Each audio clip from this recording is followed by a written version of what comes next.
As Dean of Physics, it is my pleasure and privilege to welcome P Schmidt to give the first of this year's 2 Nobel Prize lectures here in Uppsala.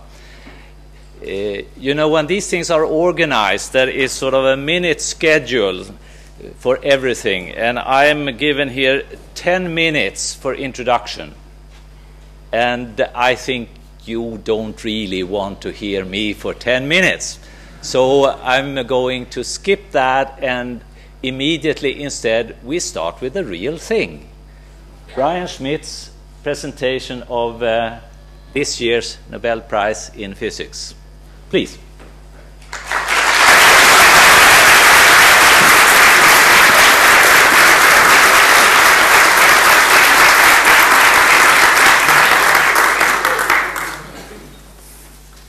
All right, technologies work. So this week has been a series of firsts for me, and it's been an amazing week, and culminating here up in Uppsala, which has a great history of astronomy. Indeed, my institution in Australia has hosted a telescope called the Uppsala Schmidt, not related to my name, for 40 or 50 years, and that telescope has been undertaking work that I've actually done, and so we've had a great history together, and we continue with that history with one of your graduates as one of our most recent professor appointees. So anyway, I'm going to talk today about the path to measuring an accelerating universe, and the audience today is highly mixed, and so I'm going to try to put the talk on many levels, making sure that the younger parts of the audience get an idea of what I'm doing, and trying to put it in the context of the physics people that are here as well. And I'm hoping that at the end we'll have time for questions, so that you can sort of fill out some of the questions.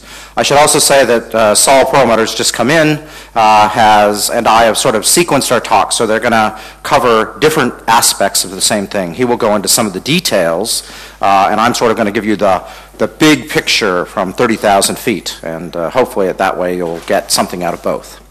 So, starting at the beginning of observational cosmology started when this man, Vesto Melvin Slipher, whom almost no one in this audience will know, went through and took the light of galaxies and spread them out into a spectrum, into looking at the elements, the spectral lines of all the elements. And what he found was something interesting, which is that the light was essentially Doppler shifted. It was stretched to the red, and so he was able to measure the velocities of all of these galaxies.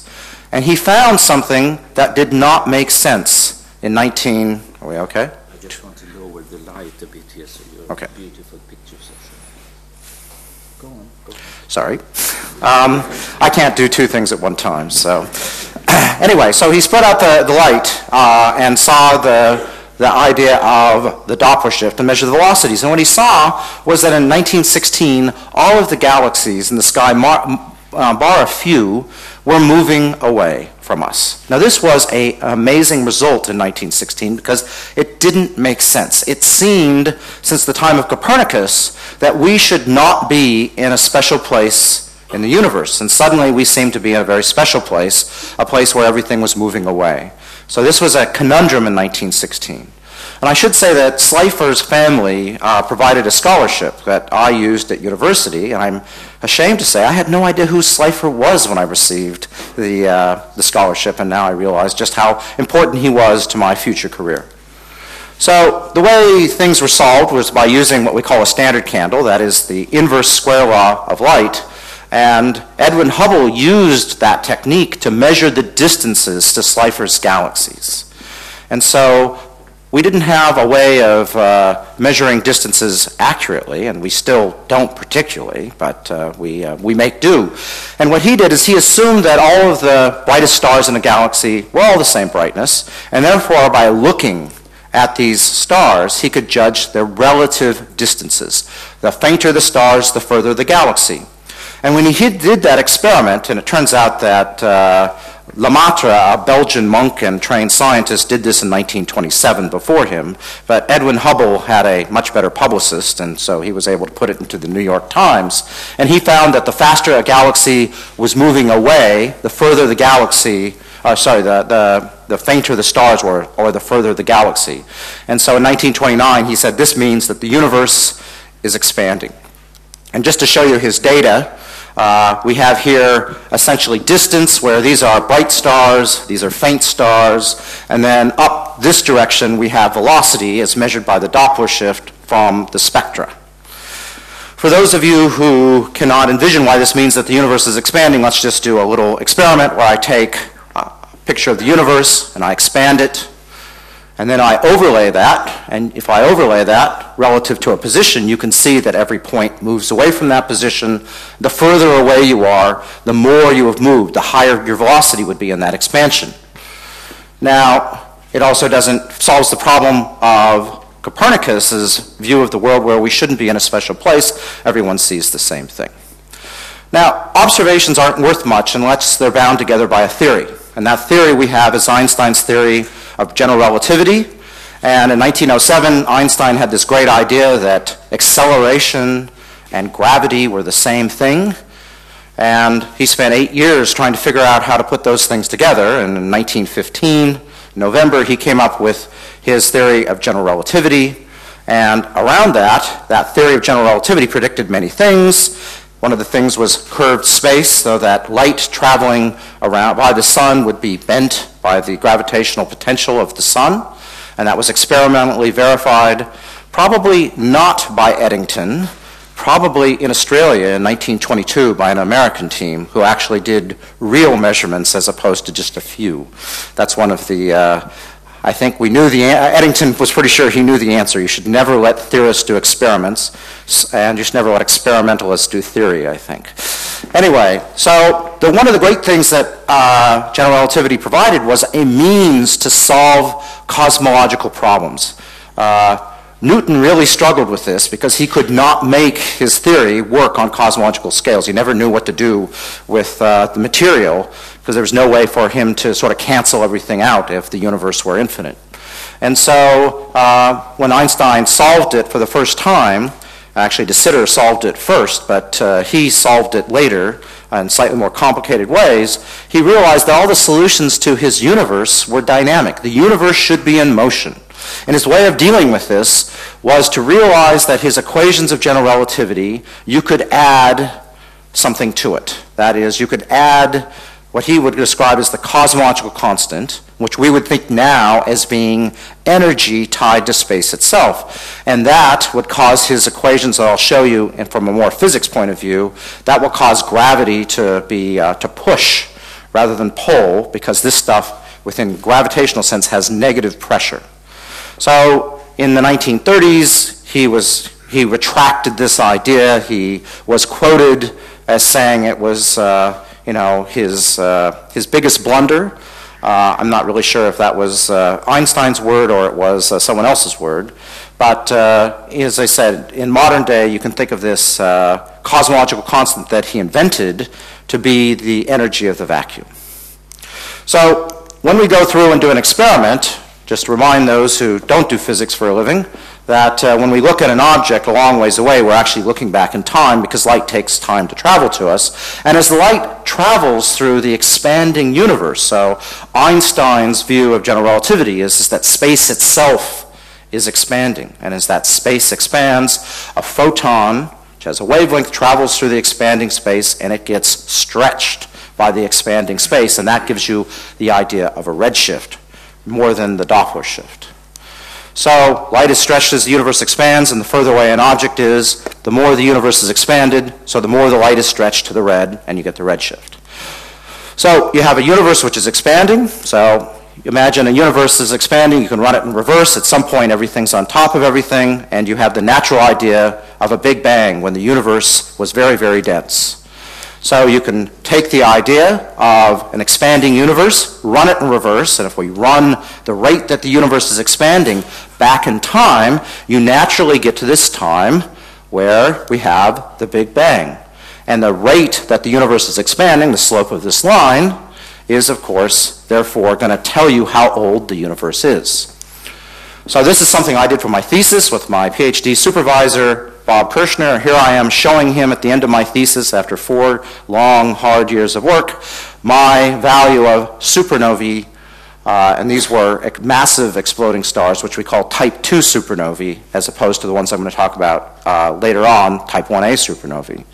And we got for my thesis value, a value of the Hubble constant in astronomers' units of 70 kilometers per second per megaparsec. Actually, it was 73. And that implies an age of the universe of about 14 billion years. So that number has been refined considerably through a big program on the Hubble Space Telescope, and essentially is the adopted value is around 72 or 71, depending on who you ask. So about the age of about 14 billion years is roughly the characteristic age of the universe. But of course, the universe, that simple explanation is having the universe coasting. It's not speeding up, it's not slowing down. And so you really have to worry within the Einsteinian interpretation of cosmology is that gravity itself of everything in the universe will attract the universe en masse and slow it down, decelerate it over time. And so the trajectory of the universe, of course, rather than being a straight line, is going to be curved. It will slow down, and the universe, if it has a lot of stuff in it, the trajectory is such that it was expanding faster in the past, has slowed down, so the universe is not as old as you would otherwise think. Now, if you're going to look forward to the future, a universe which is expanding and not slowing down, keeps on expanding, gets bigger and bigger. It's infinite in time, and as I'll allude to later on, it's also infinite in space. It's not curved, it's not finite, it has an infinite volume. So a universe which is slowing down, of course, will do a different trajectory. If you have enough material, it will slow down, reach a maximum size, and go in reverse. So where you get the Big Bang on this side, you'll get the Gnab-Gib, the Big Bang backwards on the other side. So I have to admit that this was an intriguing problem, because when I started my postdoc in Australia, actually just before that in the United States, it seemed to me to measuring the universe's future was one of the big problems that I could sink my teeth into. And with technology, it was becoming possible. So imagine you can look into the universe's past and measure the expansion rate. If there was no change, that meant the universe didn't have much gravity in it and was going to exist forever. But there was a trajectory of where, essentially a critical trajectory where gravity wins, the universe is finite, or gravity loses and the universe is infinite. What a great experiment to try. And the way we do it is, unfortunately, we can't really measure the expansion rate back in time. What we really do is we measure distance and we measure redshift, and then we use the equations of general relativity to sort out how those relate to acceleration or deceleration. All right, now I've given you the sort of the public view of this. Now let's put this into a physical context. So from a physicist's point of view, when we use general relativity, we have to build a model. And that model is based on the theory of general relativity and then some assumptions. Now, general relativity equations are not very fun to solve unless you make some assumptions. And the first assumption, and the real big one, is that the universe is homogeneous and isotropic on large scales. Homogeneous means, that our part of the universe is more or less the average of the entire universe, and that at some scale, relative to the horizon, which is how far we can see, essentially back to the time of the Big Bang, on scales substantially smaller than that, all the parts of the universe are the same. So within the standard model, we have to worry about geometry, how information is connected. And we call that the Robertson-Walker line element, which is the way that information is connected in time and in space. So we have a distance between 2 points. We have to worry about how far apart they're connected in time. And we have to worry about the coordinates, where they are in actually x, y, z, or in this case r, theta, and phi. I've gotten rid of phi. And we have to worry about curvature, whether or not the space is curved onto itself, that it's a positive curvature or spherical curvature, or whether or not it's flat, or whether or not it has negative curvature. And we have to worry about the dynamics of the universe. The universe is, of course, and all the time expanding. So the bookkeeping of putting together point A to point B has a lot of elements. This equation, which is true for a homogeneous and isotropic universe, does not require general relativity. It takes care of that bookkeeping. General relativity is the thing that tells you about the dynamics of the universe, how the universe expands over time. So to give you an idea, imagine I have to connect 2 points. Well, to get there, that equation tells you how to get from point A to point B in this curved expanding space. And it's difficult because space may have a different curvature or it may have a different expansion rate over time. And that's what that equation gives you. The Friedmann equation tells you the dynamics of the universe, and this is born out of general relativity. And so if you take general relativity and you assume a homogeneous isotropic universe, 256 coupled differential nonlinear equations become a single very simple differential equations, which you can solve in your second year of university. So this is a beautiful simplification, which we think is correct. And that's why general relativity is both beautifully complex, but can be distilled down into something quite simple. And so for a flat universe, that is a universe that's geometrically flat, that is what the Friedmann equation looks like. And I am now going to, with one additional thing, solve for you the equations of motion of the universe. So the thing we need to worry about in the universe is what is in the universe. So in this equation, we have something called density. And here we have something called the scale factor. Now, the scale factor is essentially redshift. It tracks how big a piece of space is in time. And the density, of course, tells you how much stuff there is as the universe gets bigger or smaller. The density, how that tracks it. And you may think, well, okay, density goes inversely with volume. Well, that's true for the atoms we're made of, but it's not true for everything.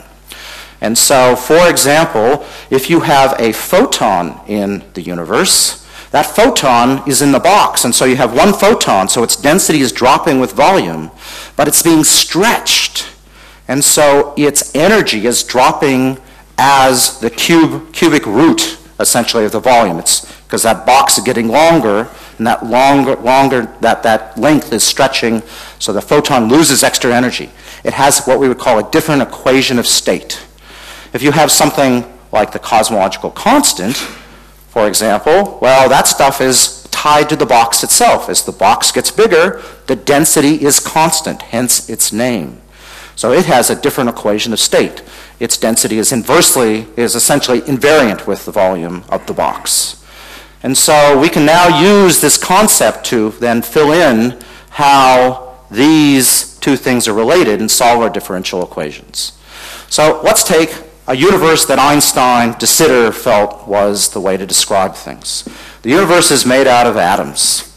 Atoms, of course, go and have the idea where the density and the scale factor are related by the volume, by the cube of the size of the box.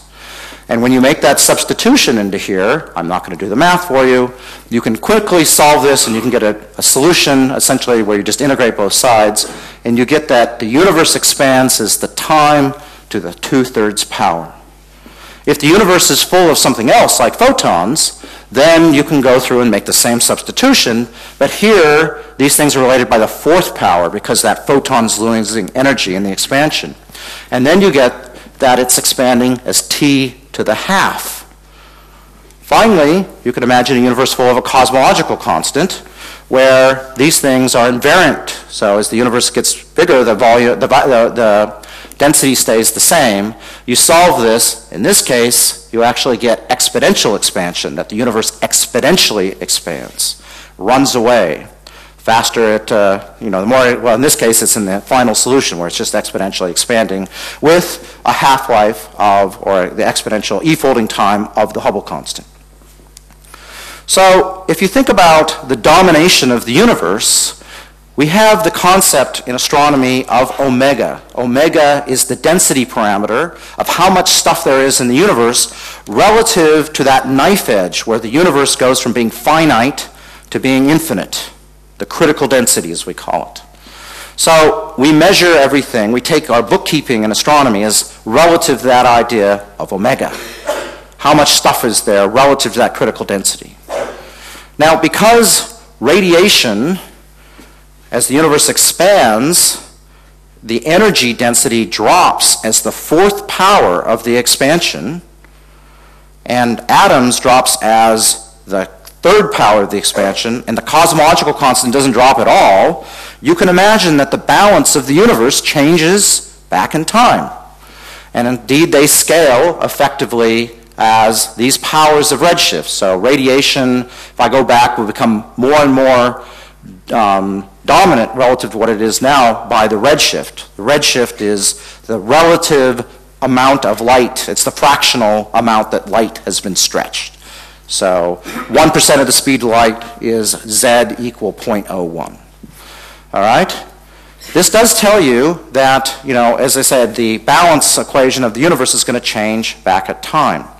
And so if I go back in time, we know there are photons in the universe. If I go back far enough in time, at some point, the number of the energy in photons is going to dominate the energy in atoms, because I'm just going back in time, and there are both in the universe now, and so the balance equation gets more and more skewed. In the same way, if there is a cosmological constant, as I go back in time, the amount disappears. Because right now, if we think we have both, then in the past, by the third power, atoms will dominate. And so it's a funny universe.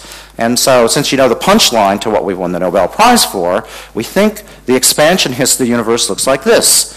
A long time ago, turns out to about, when the universe was several hundred years old, it was radiation dominated. Then it switched over to being matter dominated.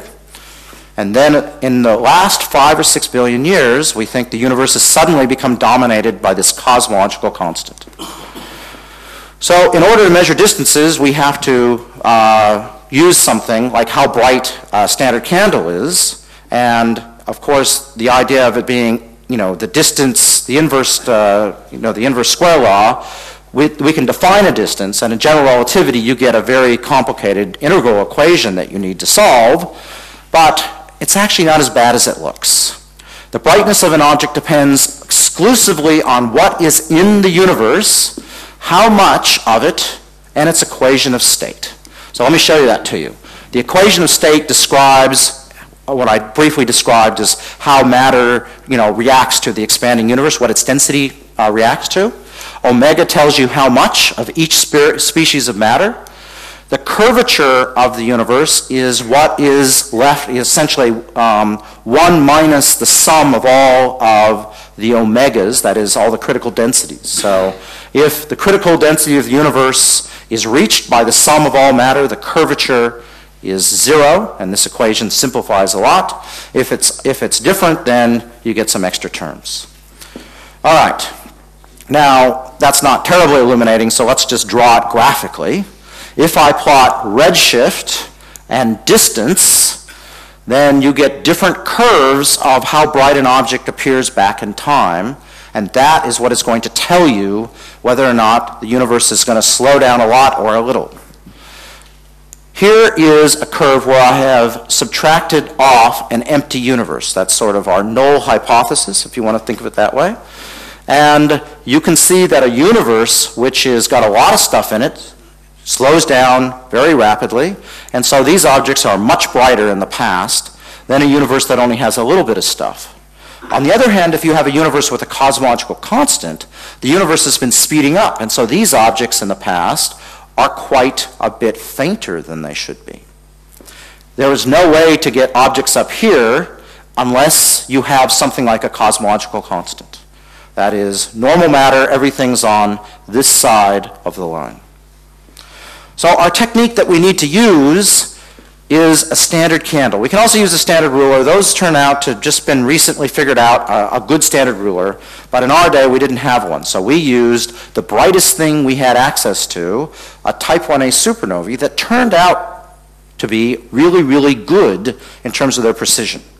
So type 1a supernova, let's look at stellar evolution.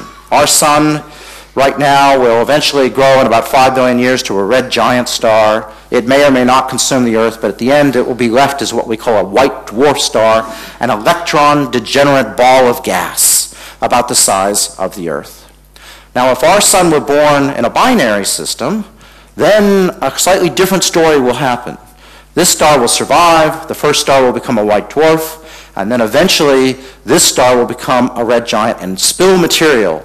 There's a magic number, 1.38 times the mass of our sun, where that ball of gas becomes unstable to gravitational collapse and initiates an explosion, a thermonuclear detonation of an atomic bomb, which ends up being approximately 5 billion times brighter than our sun. And because we think that they're exploding at this sort of magical number, they're more or less the same. So the idea of using supernovae for doing an experiment like this go way back to Fritz Zwicky, one of the pioneers of early cosmology. And he developed his own Schmidt telescope with a secret recipe that had sort of been imported in from Germany. And he would go through and scan the skies for exploding stars. Charlie Cowell at Caltech took that work and did the first diagram like Hubble did, where he plotted distance and velocity, and he was able to make the first essentially measurement with supernovae of the expanding universe locally. Charlie Cowell just died a couple weeks ago, and so it's quite an era seeing him pass. Now, a long time, a lot of work. There was a group in Denmark that went out and spent 2 years looking for very distant objects. And it's amazing, they found 3. But this was when the technology just really wasn't up to it. We didn't have large digital cameras yet. And so they decided after that time to say, nope, this is too hard. And they did an amazing job on it. Another group in Chile called the Colón-Tololo search went through and did a slightly different approach in the nearby universe. They went through, used photographic plates and blinked them by eye using the human brain as the computer.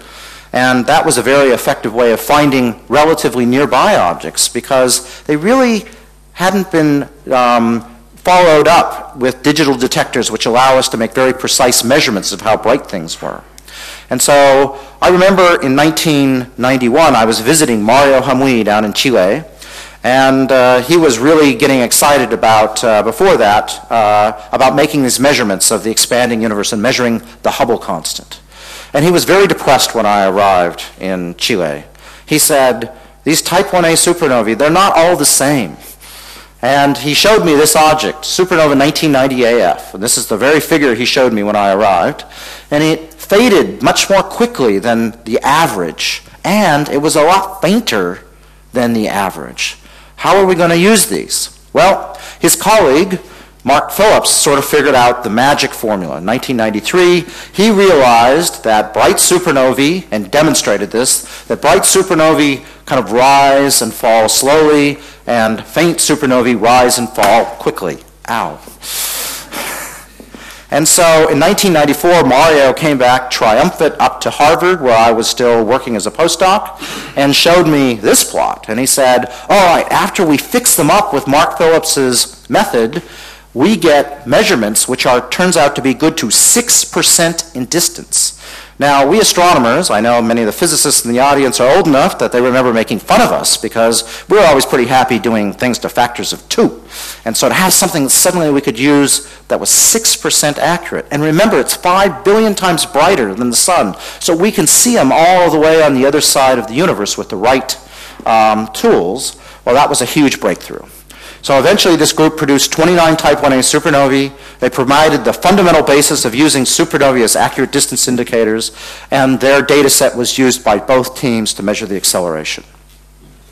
So the High-Z team was born when our next speaker, Saul Perlmutter, called us up to look at an object which he had discovered. He'll be telling the story as how at the same time he was doing his own distance survey.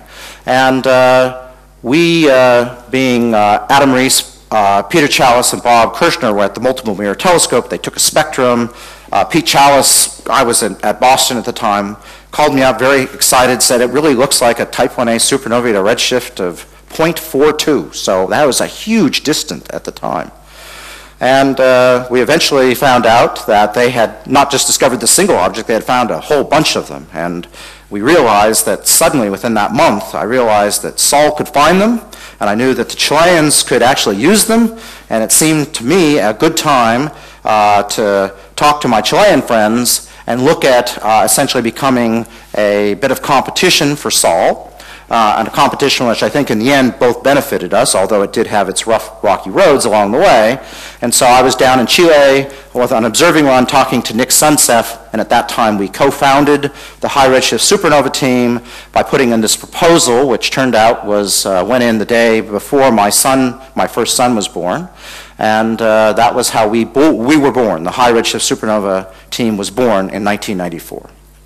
Now, going and measuring supernovae may sound trivial, but it's not easy, because in 1994 we were taking images, and here's an image actually taken in Hawaii, but this is 1/8 of one image that we would take. It has approximately 5,000 galaxies in it, and we had to find the exploding star. Now that was non-trivial, because in 1994, 1995, computers were a lot slower than us, and even worse, the hard drives were like 1 or 2 gigabytes, and yet we were taking 10 gigabytes of data a night. And so managing that was really, really challenging. So just to show you, there's the supernova, and we know it's a supernova because I was able to figure out how Sol, by his talks, was finding them. You take one image, you take another image, and you subtract the two, and you can pop out the object. So here, nothing has become something. This object was 5 billion light years, so it exploded before the Earth was formed. And that's the beauty of the experiment, being able to look back in time. Now, finding these things, I'd like to say my software was a work of art. It was not. It was terrible. It barely survived. But it did cause people who were graduate students to spend all night searching for supernovae. It caused the postdocs to search all night for supernovae, and it caused the professors to search all night for supernovae. I would come back after these runs completely shattered, unable to do anything, because I had spent 20 hours, 14 days in a row, trying to ensure everything worked. To give you a sense of it, I'm going to take you on a movie tour to Chile, where a lot of the work done, and some of the work was also done in Hawaii. And so here is Cerro Observatory. We used to share nights. That's Greg Aldering from the other team, and we would kind of back our nights back and forth, and so it was interesting. Nick Sunsef goes in, and we pop the champagne and start sipping our wine as the sky goes by. So inside, we had to, of course, make sure that the data was being taken properly. Here's Bob Schomer, now deceased, member of our team. Checking the data, and then we would send it.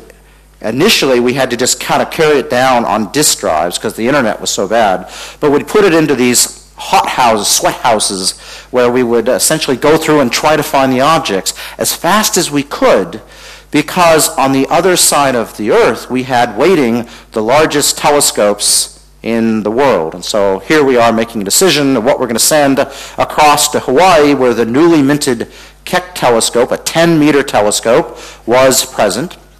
And this telescope, because it was so much bigger, allowed us to do the very hard process of looking and taking a spectrum of an object. You can imagine an image, you get to take all those photons and put them in one spot. Here we're going to spread them out in the colors of the rainbow hard.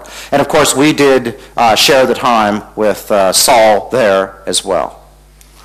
So, 1995, I made the foolish mistake of having just moved to Australia, of thinking, wow, we're going to do this really, really hard problem with this software that's never been tested, and it's going to work perfectly, and I'm going to stay in Australia and just sort of do it from abroad. Now that turned out to be a really foolish mistake, and it was only at the last moment that we were able to make this finding chart where we found an object.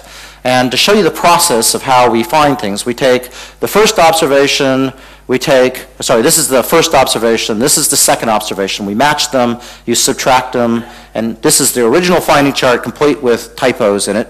And so I remember seeing this and calling up the guys in Chile and saying, will you have a really look in this? Because I was getting these tiny little images, couldn't really see what was going on. And they looked at it and said, yeah, it actually really does look like a supernova. And there's some phenomenal work at ESO. Jason Spiro-Emilio and Bruno Leibengut were able to get a spectrum of it, and this object turned out to be the most distant object discovered to that date, and it literally saved our bacon. 6 months later, we put our proposal in. We had figured out the distance to this object, And it was just in this very funny part of the diagram where it was too faint. And I said, it's one object, let's not worry about it. When we put this project in, and I don't know if Saul's heard this story, but I'll tell it now, we applied to both Cerro Tololo and Kitt Peak. We were always going back to back. And we didn't get time at Kitt Peak. They gave it all to Saul. And the time allocation committee didn't write this down, but they called me up and said, you guys don't really know what you're doing. The object's too faint, and you should really check your work. We've decided that Saul knows what he's doing. We're going to give him the time. So anyway, that's a little story of how you didn't get time. But we survived, and I think in the end, the weather was just so much better down at Cerro Tololo that the time at Kitt Peak was probably less useful than you might have thought.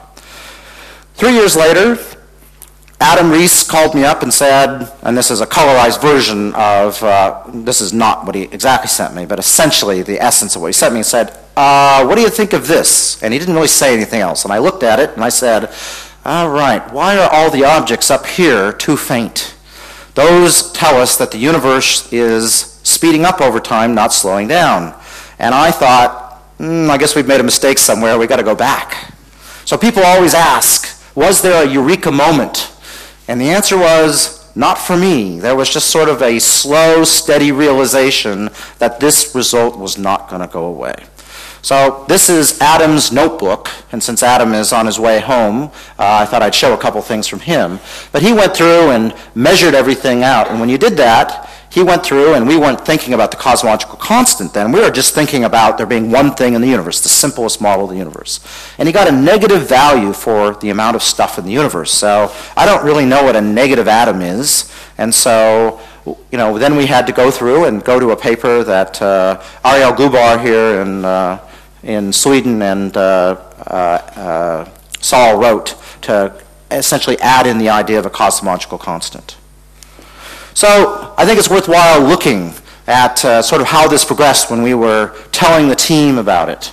And so here we have Alex Filippenko saying, Adam showed me a fantastic plot before he went on his wedding. Adam decided to, right in the middle of all this, get married. And so he had sent around the stuff before, as he was on his way out the door for his wedding. Our data imply a non-zero cosmological constant, and who knows, this might be the right answer. Alex Filippenko, always very enthusiastic and positive. We have Bruno Leibengut here in Europe say, concerning a cosmological constant, I'd like to ask Adam or anyone else in the group if they feel prepared enough to defend the answer. There is no point in writing an article if we are unsure if we're getting the right answer, which is a true statement, but very diplomatic, Bruno being Swiss. Finally, myself, and I had been working with Adam for several weeks on this, and so I knew all about it, and I was trying to say, hey, because there was a lot of fear. I agree that the data imply a cosmological constant. I'd gone through it, and but how confident are we in this result? That was the real question that we needed to answer, and I certainly found the result perplexing.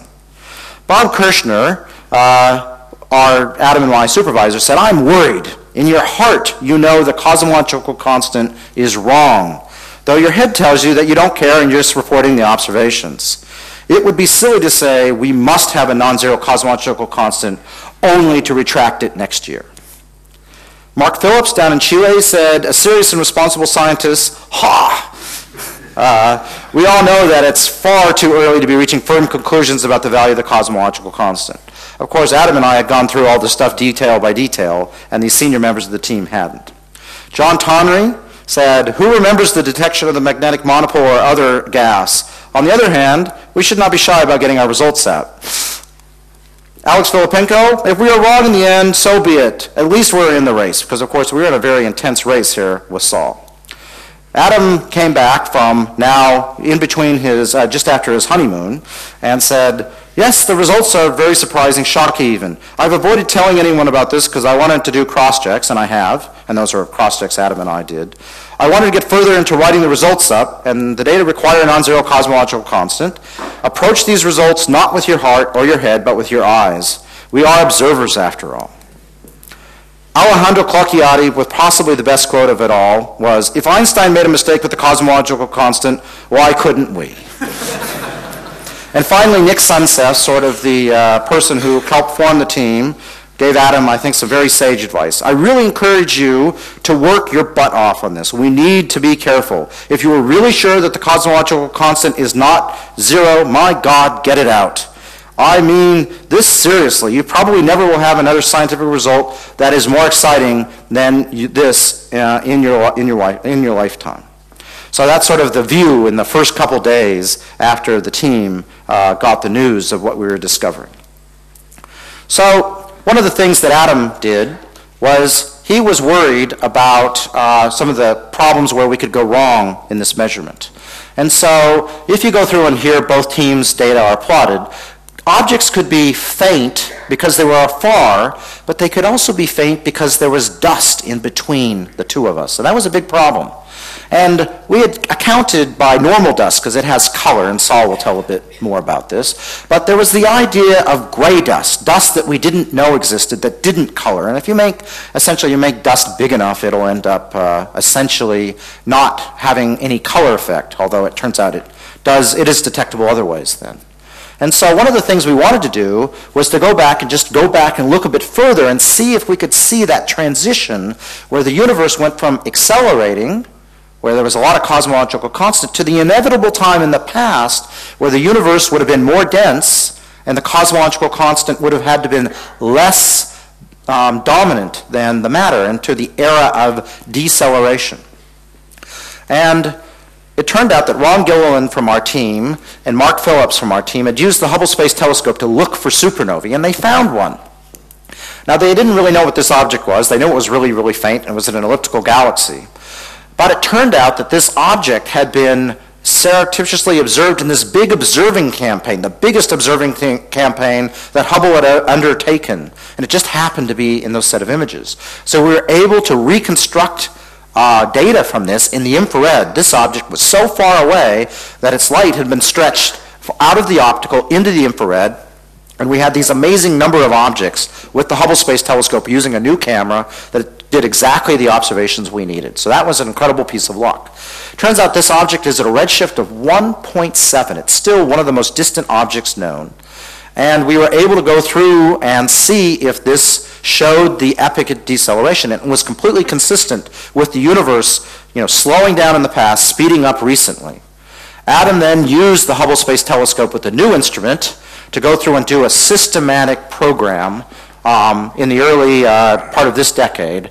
And he was able to go through and identify objects, get very nice light curves, and essentially see.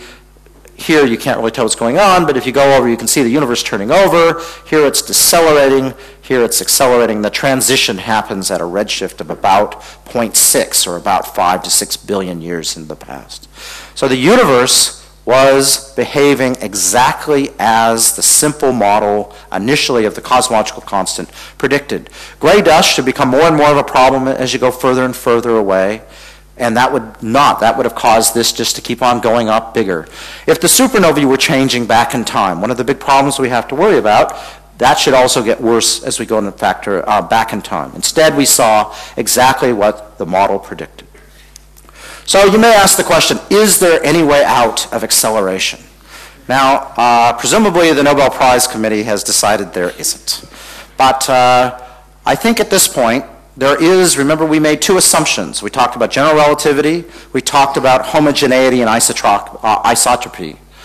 The only way we can make acceleration go away is if the universe is not isotropic. So that's a fundamental thing. It turns out our data are so good right now that we don't even need general relativity to see the acceleration. We can see it directly just by what the objects are doing, using that Robertson-Walker metric. So we expand that out and we can actually see acceleration directly. Now, some people would say, I can build a universe and tailor it where the universe has a density which we can match. And you can, if you do that, turns out you can mimic acceleration. But the data are so good that you have to actually mimic the density fall off to look and match the acceleration. You sort of have to do a custom model. And furthermore, because we measure the acceleration that way and we measure it that way, we have to be right in the middle of that. We have to be in this perfectly molded universe that can mimic. Now, can I say that's not true? No. But I think Occam's razor, which is the idea the simplest solution is the correct one, tells you that that is a very difficult thing to manufacture. So I'm going to close and say, well, what's this mean for the future of the universe? I would say the future of the universe is dark energy. Does it get created exactly with space or a bit faster? What is its equation of state? This is considered one of the biggest questions right now, because not understanding 73% of the universe is kind of an embarrassment for physics. So the easiest solution is the big chill. Einstein's dark energy gets created exactly as space gets created. Dark energy has won the battle of the universe, and so the creation of space happens more quickly than even light can travel in the future. That is, galaxies which are not eventually going to collapse. That is, the shell beyond where omega is greater than 1, that shell of material, that will eventually accelerate beyond our ability to see it. Eventually we'll live in an empty universe with our own super galaxy. All the bits within the shell where omega matter is greater than 1 will form a giant galaxy, and we will slowly fade into oblivion. But until we understand the accelerating cosmos, anything is possible. Dark energy can change in the future. Theorists can make it essentially do anything they want. And so it is possible that the cosmos could be accelerated at an even faster rate, leading to something we call the Big Rip. So this is extremely speculative. I wouldn't be worrying about this. But in this case, if dark energy has an equation of state less than -1, that is, it gets created more quickly than space itself, then not only has dark energy won the battle of the universe and will continue to accelerate the cosmos, this dark energy can work in where the universe has already collapsed. And eventually, about 50 or billion years or so is sort of the earliest it could happen, you could be ripped apart at the subatomic level by dark energy. And it all happens very quickly at the end. You can sort of go out one night and watch the stars disappear, and then suddenly watch the world end. So that's certainly the exciting ending of the universe, and that would truly leave nothing. But I think the best answer at this point, the one that is the easiest, is that the universe will, at an ever-increasing rate, expand and slowly fade away. And I'll stop there, and thank you all.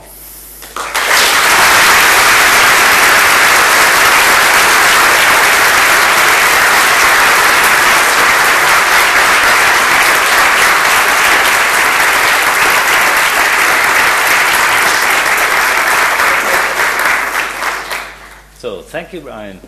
Now, we could have some questions now directed to Brian Schmidt, and then we will continue with Saul Perlmutter's talk, and after that we could have some more general questions, and we heard both.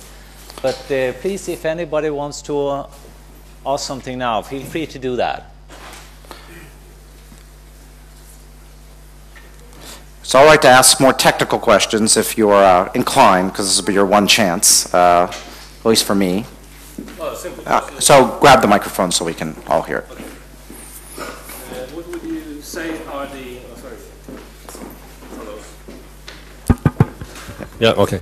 What would you say are the most important observational things to do now in the future to proceed on the issue?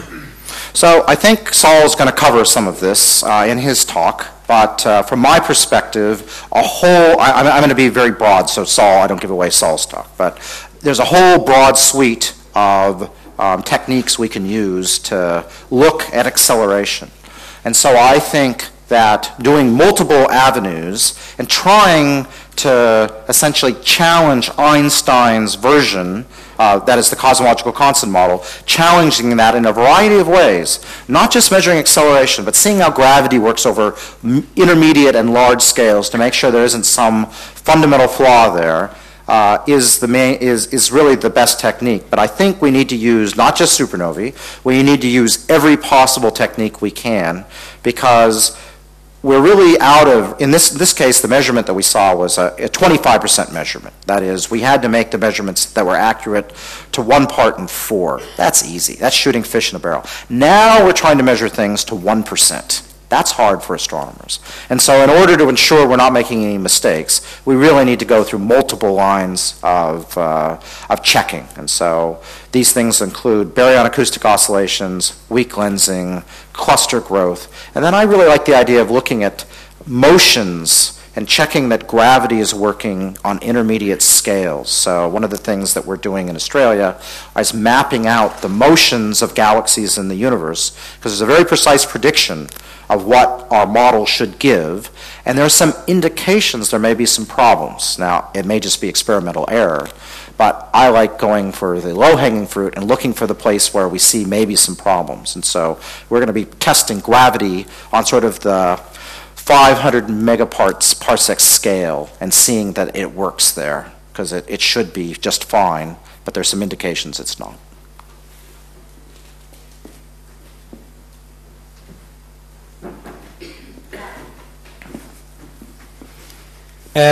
When Einstein made his so-called blunder, introduced this cosmological constant, how did he look upon that? Was that mainly a term in his equations, or what was the physics of it in his mind? For his, I mean, effectively, from a mathematical point of view, it was an integration constant. And so it was something that could be there or not there, you don't know. So, you know, when you solve differential equations, you actually have this term, and most of the time we're kind of sloppy and we set it to 0 and just leave it. Well, you know, that was the obvious thing, you just let it be there. But it turned out that all of the equations were consistent with this additive term. They didn't change anything, but it did cause, on cosmological scales, this interesting fact that it's repulsive and it will cause the universe to run away.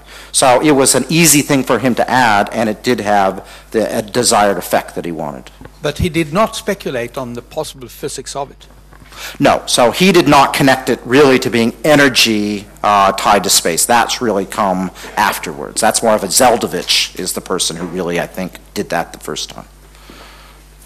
So on this subject of the cosmological constant, in particle physics we have something called the Higgs field, which also represents an energy density of vacuum, but some 120 orders of magnitude more energy. Do you have a solution to that problem?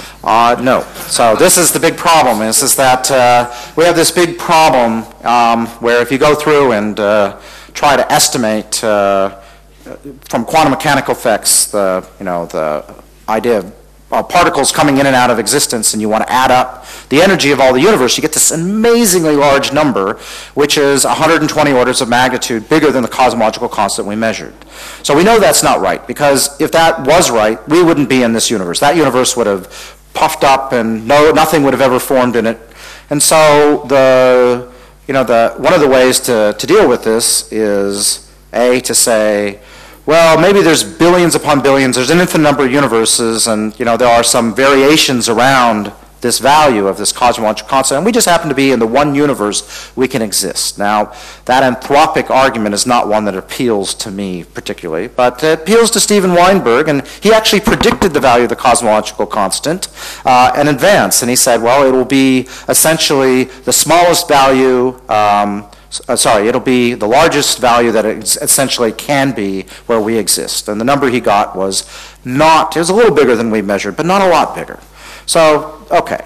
The other option is that there's some effect which just causes, there's a canceling of things such that you don't get this effect. And when you try to cancel something out, it's always easier to cancel things out exactly. But of course, we do have all sorts of examples in physics where things don't cancel out exactly, although normally not to 1 part in 10 to the 120. That's the problem. That's a really, really odd thing. And so I'm afraid that I am waiting for a very smart theorist to come up and bring order to the chaos that the observers have brought. But thus far, it has been hard. We haven't seen a lot of revolutionary ideas. But, one day maybe the spark will happen and it will suddenly pop out. Now we will take 2 more questions, first there and then there. And in the meantime, maybe you will, Saul, you will connect your computer.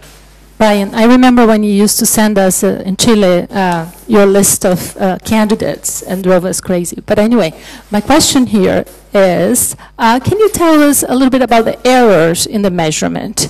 Because I remember that was a big problem for us at that time, especially with the correction that Mark Phillips came up with, that lower luminosity ones who have different predictions. Right. So one of the things that the Coulomb-Tololo survey gave us was these 29 objects where we could sort of do the statistics well enough to understand the uncertainties in our corrections.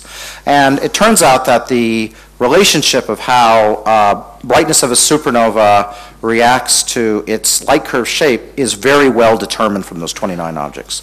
The really bad thing is that there is dust in the universe, and dust causes a supernova to be faint, but it also causes it to become reddened.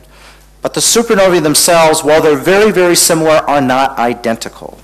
And doing that correction of dust turns out to be, by far and away, the most complicated part of the experiment. And that was where the bulk of our uncertainty lies. So in the end, we felt, when we went through and estimated our uncertainties from all of the sample we had, and I should say that when we published our result in 1929, we had added an additional 15 objects to the 29 of the Coulomb-Tololo, so we had a bit more information there. And we felt that the uncertainty there was about 3 or 4% in the final measurement. But I was telling you that the total effect was about a 25%. So it was a worry piece, but it was still a lot. It was, 4 or 5 times smaller than the measurement we made. And I would say that that uncertainty still is one of our biggest problems today, and our estimate of the uncertainty seems to have been about correct at the time. Okay. Hello. I was looking through my physics handbook the other day, and it doesn't seem to be up to date because there isn't the value of the cosmological constant in it. So I would be honored if you could add it for me. Oh, geez. What units do you want it in? The best one. The one you use most often. Well, we use it as omega, so that's easy. I can do that. As long as I don't have to put it in MKS, I'll be fine. Thank you. Or GeV per something. Okay. All right. Thank you very much.